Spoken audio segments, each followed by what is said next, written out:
Hey everybody, this is Eric, and I'd like to welcome you to the Figment news blog. As you know, every now and then we sit down with one of the bands here on Figment and interview them, get to know them, get to see what really makes them tick. And this week we got a special surprise for you, and as you can see, it's all on video. And who's the interview with? Well, it's with the one and only Fustercluck. These guys burst onto the scene not too long ago with their first album, Snurgin' to the Oldies, Volume 2. And we thought it was important to sit them down and really get a feel for what makes them tick. So, let the interview begin. So guys, how did Fustercluck form, and who's the beatnik and who's the bastard? I'm the beatnik, and the other fellow is the bastard. Fustercluck was formed intentionally by two unique, distinguished, individualized forces which merged at such great force that each became less than the individual sum of its parts. Are you guys also part of the band, the Frozen Cement Explosion? Yes, Fustercluck is the same as the Frozen Cement Explosion, except one does not merge with the other. Fustercluck actually is the Frozen Cement Explosion, and if you listen closely to the tracks in Grandma Betty's Midnight Madness, you will hear the distinction between the ideas going into Fustercluck instead of into the Frozen Cement Explosion, which is more of a timeless coming out of the ether, the Ethernet of things and granite and cement. Really though, what the hell is Snurgin'? Didn't you have an older brother?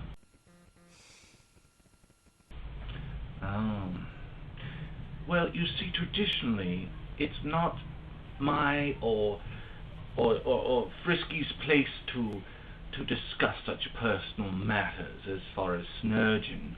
And typically, it's traditionally handed down, given down by word of mouth to the younger set. And unfortunately, it's not quite been. These young people just don't want to know about Snurgin', so I'm afraid, in fact, I'm frightened that you're going to have to ask your older sibling, or something. What's the average day like in the life of Fustercluck? The average day. There is no average day for Dusty Souffle and Friski Bouffet, who isn't here today. Every day is like an aroma fest of meandering, mingling, co-meandering, different sights, sounds, smells, and touches. It's like a veritable cornucopia, a smorgasbord of many different kinds of adventures, through intergalactic space-time travel and all sorts of other sorts of things. Just take this bit of advice. Just let your eyes taste the smell of silence.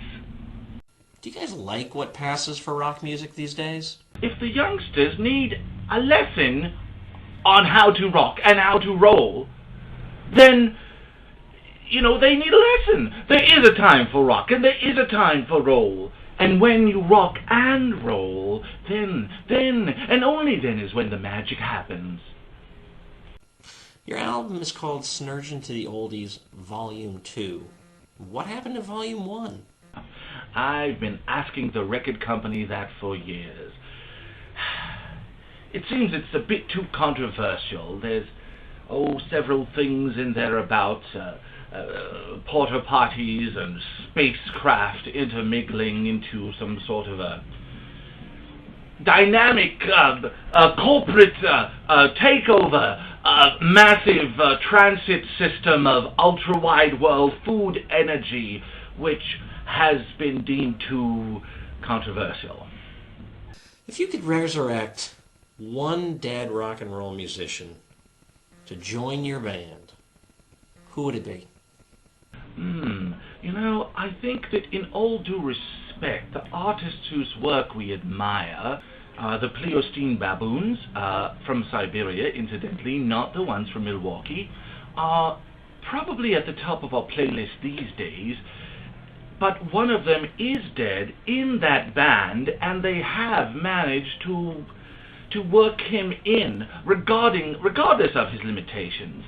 And I think that once you've done and achieved that to such the degree that they have, there's no wishing or no hoping. There's no besting, no getting it in first.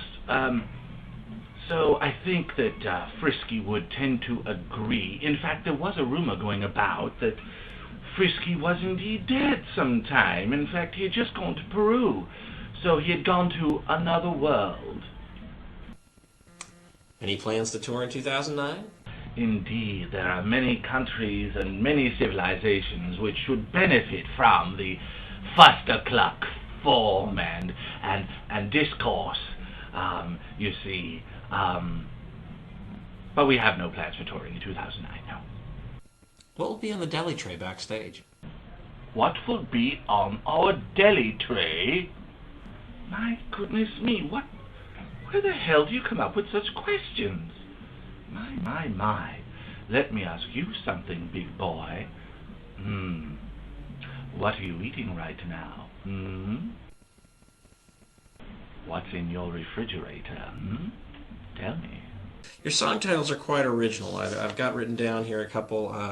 Where do songs like Smelly Elf Soup, Delirious Cabinet Makers... It's Delirious Cabinet Masters, my friend.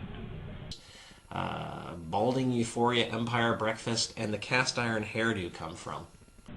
Well, you see now, some of the names the Fustercluck have come up with for their song titles do reflect the activity in the songs, like Balding Euphoria Empire Breakfast. You know, if you listen closely, you can discern, even though it isn't instrumental, how it's about that balding, ugly, monstrified personages of the balding, and it's exemplified at the front of the table, having the breakfast with a spoon and a fork. And it's just when you tap into the kind of things that Fustercluck collides and joins in with their mental enmeshment. Yeah, fascinating. You see, Fustercluck years ago was born as a set of Siamese twins, not a one. And they were separated at birth, unfortunately. So they had to save up the money. Well, we had to save up the money in order to, which was hard when we were like 1 year old and stuff like that, to join the two of us. You know, which you can see it didn't work physically, because Friski is not here in his person at the moment. But it did work on a mental, higher level bond, and we have been worried about that one of us might die in the process. So I did go like a dark black hair, and then I was thinking about doing like the bleach blonde, but that bleach blonde never looks good. I want like a platinum, like white, like stark white.